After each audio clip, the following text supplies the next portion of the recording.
나는 전라도 사람이다. 전라도 어디냐고 더 묻는다면 옛 전라우도의 고부 사람이라고 대답하겠다. 하늘이 넓어서 좋았다. 누가 시켰는지 큰 산들은 저 멀리 떨어져 벌을 서도 쪼그려 앉아 있었다.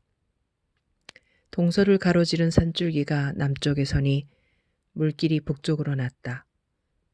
그 모양새를 보고 말 지어내기 좋아하는 이들이 거스른다고 하였다. 맑기 어두운 척 산은 늘 그대로였고 속 깊은 산이 열어준 물길은 함부로 마르는 일이 없었다.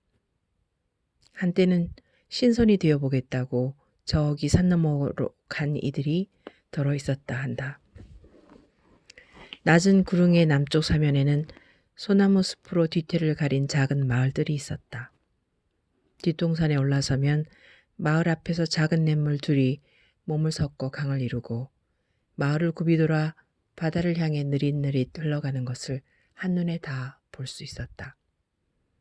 가르마 같은 강을 사이에 두고 넓은 들이 끝모르게 이어졌다. 날마다 나는 해가 두숭산에서 뜨는 것을 보았고 붉은 노을을 남기고 변산 너머로 사라지는 것도 보았다. 그것은 내가 믿는 종교의 유일한 의식이었다. 봄이면 뚝새풀과 청보리가 온 들녘을 뒤덮었다. 바람에 맞춰 춤을 추고 낮은 목소리로 노래를 불렀다. 애써 배우지 않아도 그 가락은 곧 몸에 배어들었다.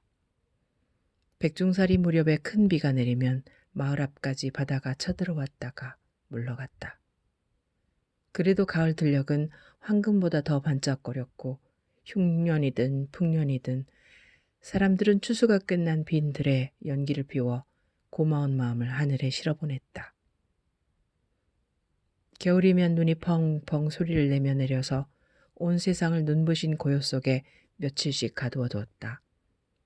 너무 아름다운 것은 슬픈 것임을 아무도 가르쳐 주지 않았다.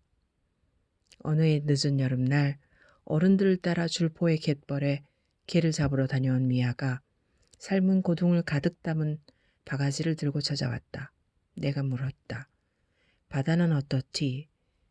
미아는 말했다. 작년보다 더 짜졌어.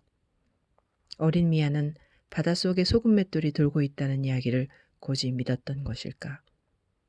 나는 바다를 산 위에서 처음 보았다. 맑은 날 들녘 한가운데 우뚝 솟은 두승산에 오르니 은갈치의 비늘처럼 반짝이는 곰소만이 눈에 들어왔다.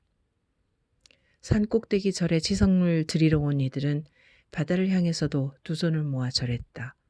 그렇지. 사시사철 들녘을 적신 땀과 저마다 사연이 있어 숨어 흘린 눈물이 다 어디로 갔겠는가. 가끔 참기가 무리를 지어 수십 리 강을 거슬러 마을 앞까지 올라왔다. 그런 날엔 하늘에 무지개가 떴다. 1970년대 읍내에서 가까운 마을엔 전기가 들어오고 버스가 지나는 곳도 생겼다. 그러나 사람들이 먹고 살고 노는 방식은 1000년 전 조상들과 큰 차이가 없었다. 소를 몰아 쟁기질을 하여 논밭을 일구고 용두레 겉두레로 도랑물을 퍼올리고 낫으로 베고 도리깨나 홀대로 곡식을 거둬들였다. 내 할아버지의 할아버지, 그 할아버지의 할아버지도 크게 다르지는 않았을 것이다. 보릿고개가 사라진 것은 얼마나 다행인가. 그러나 사람들은 더욱 앞을 다퉈 마을을 떠났다. 어린 미아도 중학교를 마치지 못한 채 서울의 어느 공장에 돈 벌러 떠났다. 가면서 뒤를 돌아보기는 했을까. 정에 약한 이들이 하늘 넓은 곳 하나는 좋다고 남았다가 이제는 늙은 호박 하나 들어올리지 못하는 가벼운 몸으로 땅귀신을 밟는다. 아, 수백 년 오롯이 마을을 지키고 긴 수염 휘날리며 서 있던 마을 앞 신장로의 그 조선 버드나무들 그리워라. 나는 전라도 사람이다. 이번에는 훗날 정조라고 불린 조선의 22대 임금 이산이 나는 사도세자의 아들이다 라고 한 그 어조로 이 말을 하고 싶다. 그렇다. 전라도는 천대받은 땅이다. 차별받은 사람들의 땅이다. 그래야 할 이유는 없었다. 전혀 없었다. 그러나 지금도 나는 전라도 사람이라고 말하기 어려워하는 이들이 많다. 농사 짓는 사람들은 빤하다. 그들은 기껏해야 벼를 베는 낫을 다룰 줄 알 뿐이지 남의 것을 빼앗을 줄 모른다. 그러니 늘 당하고 울 뿐이다. 울다가는 또 웃기고 노래하는 것이 그들이 상심을 벗어나는 방법이다. 하지만 빼앗는 자들은 상대를 악으로 만들어야 한다. 그래야 양심을 달래고 편한 잠을 잘 수 있을 테니까. 전라도에는 빼앗아 갈 곳들이 너무 많았다. 전라도가 폄훼를 당한 진짜 이유가 이것이다. 이 책은 전라도 천년의 이야기를 쓴 것이다. 전라도는 고려 현종 9년 1018년 강남도와 해양도를 합쳐 만든 지방행정구역이다. 전주와 나주의 앞 글자를 따 이름을 지었다. 한반도에서 벼농사를 위한 대규모 수리시설을 가장 먼저 만들고 넓은 땅을 개간한 곳이다. 그런 노력이 쌓이고 쌓여 언제부턴가 이 나라를 먹여 살리는 곡창이 된 곳이다. 수탈당하고 반역한 땅이란 인식은 전라도를 한쪽 면만 본 것이다.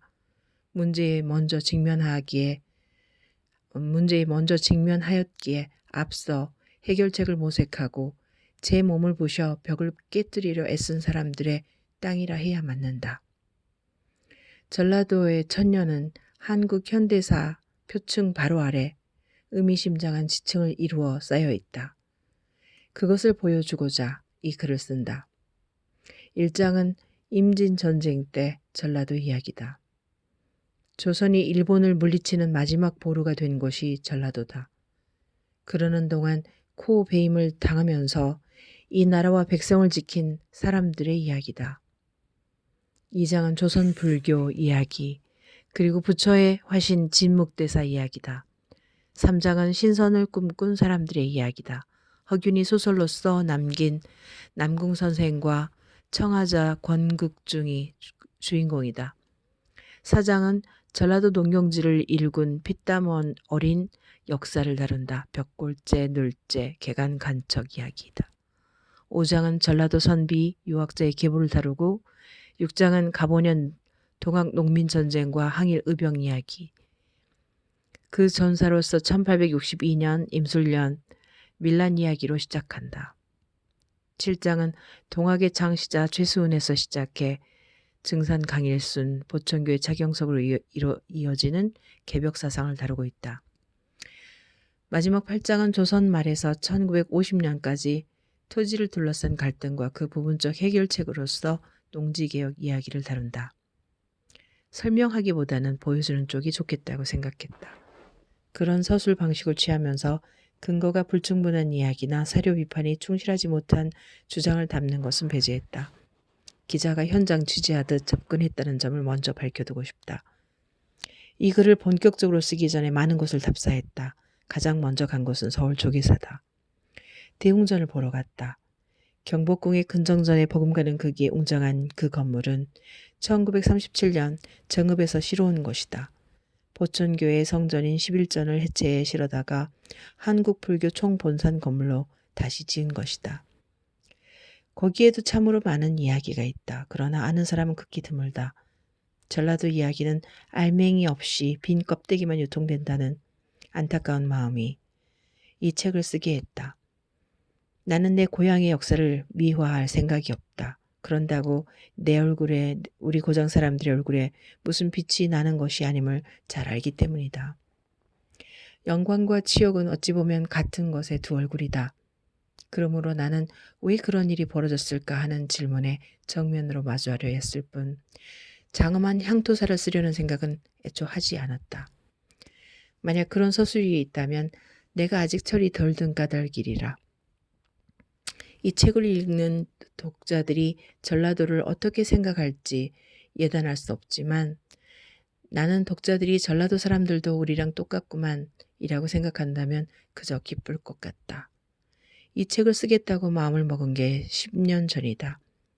탈구하기까지 애초 생각했던 것보다 훨씬 많은 시간이 걸렸다. 2018년 전라도가 만들어진 지 1000년이 되는 해를 맞아 더는 출간을 미룰 수 없었다. 애초 마지막 장은 판소리 줄풍류 농악의 발자취를 쓸 생각이었다. 전라도 사람들이 울고 웃던 이야기다. 그러나 공부가 부족하여 채 답을 찾지 못한 질문이 아직 적잖이 남아있어 보류하였다. 보완할 기회가 올 것이라 믿는다. 이 책을 쓴다고 많은 이들에게 신세를 졌다. 일일이 여기 거론하지 않고 그저 눈 감고 조용히 한 사람씩 이름을 부르며 감사하려 한다. 복 많이 받으시라. 2018년 10월 두승산 아래 키 작은 나무로 서서 정남구